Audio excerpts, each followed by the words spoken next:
ஓம் சாந்தி. 18/1/1969. அதில் 3வது பாயிண்ட் நம்ம படிக்கலாம். பாபா சொல்றாங்க, தலைப்பு அன்பு மற்றும் ஒற்றுமைக்காக ஒவ்வொருவரின் கருத்திற்கும் மரியாதை கொடுங்கள். இப்ப நம்ம ஒரு குழு இருக்குன்னா எல்லாரும் இருக்கணும், ஒரு ஜாயிண்ட் ஃபேமிலியில இருக்கணும்னா அன்பா இருக்கணும், ஒற்றுமையா இருக்கணும்னா எல்லாரும் சொல்றதையும் நம்ம கேட்கணும். அப்பதான் ஒற்றுமையா இருக்கும். அது மாதிரி இங்கே நம்ம பிகே ஆயிட்டோம்னா அன்பா இருக்கணும், ஒற்றுமையா இருக்கணும்னா ஒவ்வொருவருடைய கருத்துக்கும் நீங்க மரியாதை கொடுங்கன்னு சொல்லி பாபா தலைப்பு கொடுக்குறாங்க. இன்று பாபா மதுபன் வருவதற்காக அழைப்பு கொடுவதற்காக வதனம் சென்றேன்.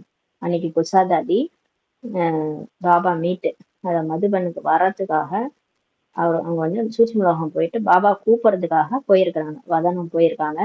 இன்று பாபாவிற்கு எண்ணம் இல்லை என்பது பாப்தாதாவின் சமிஞ்சைகளால் தெரிய வந்தது.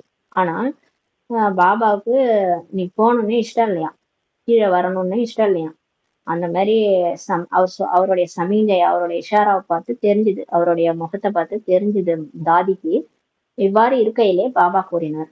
இருந்தாலும் அந்த மாதிரி இருக்கும்போது கூட பாபா என்ன சொன்னார்னா, நல்லது குழந்தாய், அனைத்து குழந்தைகளும் அழைத்திருக்கிறார்கள். பாப்தாதா குழந்தைகளின் சேவாதாரியாக இருக்கிறார்கள். பாபா சொன்னார் பாருங்க, நல்லது குழந்தாய், நான் வரேன், ஏன்னா எல்லாரும் கூப்பிட்டுருக்குறாங்க, அதனால நான் வரணும், நான் அவங்களுக்கு எல்லாம் சேவாதாரி அப்படின்னு சொல்லியிருக்கிறாரு. பாப்தாதா சேவாதாரியா இருக்கிறாராம். இதை கேட்டு பாபா இப்பொழுதுதான் மறுத்தார். ஆனால் உடனேயே சரி என்றும் கூறிவிட்டார். ஏன் என்ற எண்ணம் எழுந்தது. உடனே குல்சாதாதிக்கு இவர் வரமாட்டேன்னு தானே சமிஞ்சை கொடுத்தாரு, திடீர்னு என்ன வரன்னு சொல்றாரு அப்படின்ட்டு உங்களுக்கு எண்ணம் ஓடுது. உள்ளத்தின் சங்கல்பத்தை அறிந்து பாபா கூறினார். பாபா என்னோட உள்ளத்துல ஓடின எண்ணத்தை வச்சு சொன்னாருன்னு சொல்லி குல்சாதாதி சொல்றாங்க. குழந்தைகள் நீங்களும் கூட ஒவ்வொருவருடைய கருத்து, ஒவ்வொருவருடைய எண்ணங்களுக்கும் மரியாதை அளிக்க வேண்டும் என்பதற்காக தான் பாபா அறிந்தே செயல் செய்து கற்பித்து கொண்டிருக்கிறார். இப்ப பாபா எதுக்கு இந்த மாதிரி சொன்னா, பாபா பார்த்து தானே நம்மளும் செய்வோம்.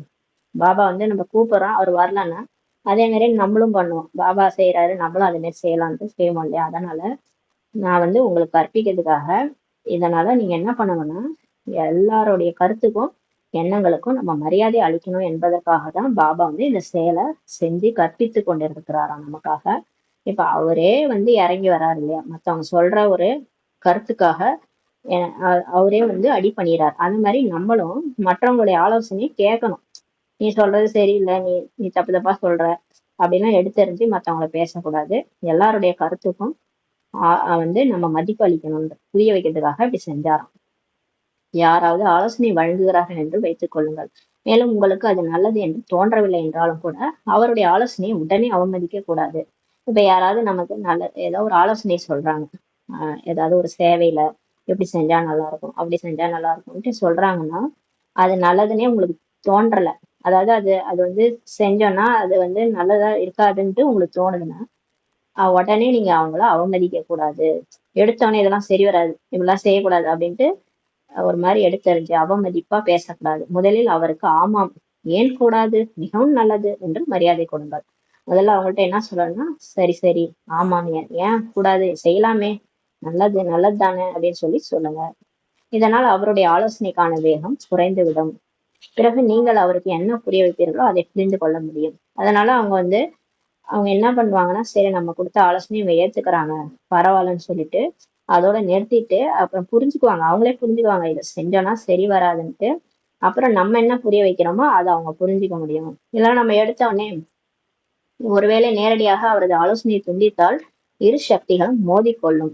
இப்ப எடுத்த உடனே நம்ம இதெல்லாம் தப்பு அப்படி இப்படி சொன்னோம்னா அவங்க மனசுக்குள்ள என்ன விடும், ஆமா இவங்க பெரிய இவங்க ஓவரா நம்மள இப்படி சொல்றாங்க, இவங்க எல்லாம் தெரியுன்ற மாதிரி பேசுறாங்க அப்படின்ட்டு ரெண்டு சக்திகளும் மோதிக்கும்.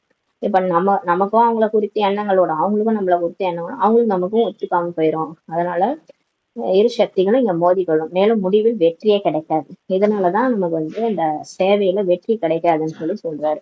அதனால யார் என்ன சொன்னாலும் ஆமோதிக்காம ஃபர்ஸ்ட் சரி பேஷா செய்யலாம் அப்படின்னு சொல்லுங்க. அப்புறம் அவங்க அப்படியே கொஞ்சம் குறைஞ்சிரும், அவங்களுடைய வேகம் குறையும் போது நீங்க எடுத்து புரிய வைக்கும் போது சரி சரி இது கரெக்டா இருக்குன்னு புரிஞ்சுக்குவாங்க. அதனால் ஒருவருடைய எண்ணம், அதாவது கருத்திற்கு முதலில் மரியாதை கொடுப்பது அவசியமானதாகும் சொல்லி சொல்றாரு. அதனால யார் என்ன கருத்தோ எண்ணமோ சொல்றாங்கன்னா அதுக்கு மரியாதை கொடுக்கறது அவசியம் சொல்லி சொல்றாரு. இதன் மூலம்தான் தங்களுக்குள் அன்பு மற்றும் ஒற்றுமை இருந்து கொண்டே இருக்கும். பாபா சொல்றாரு, இந்த விதி, இந்த பாயிண்ட் மூலமா தான் உங்க டீம் எத்தனை ஒரு குழுவா இருக்கிறீங்கல்ல, இப்போ எல்லாம் முயற்சி பண்ணிட்டு இருக்கிறீங்கல்ல, உங்களுக்குள்ளார அன்பு மற்றும் ஒற்றுமை கடைசி வரைக்கும் இருந்துகிட்டே இருக்கும் அப்படின்னு சொல்லி பாபா சொல்றாங்க. ஓம் சாந்தி. நன்றி பாபா.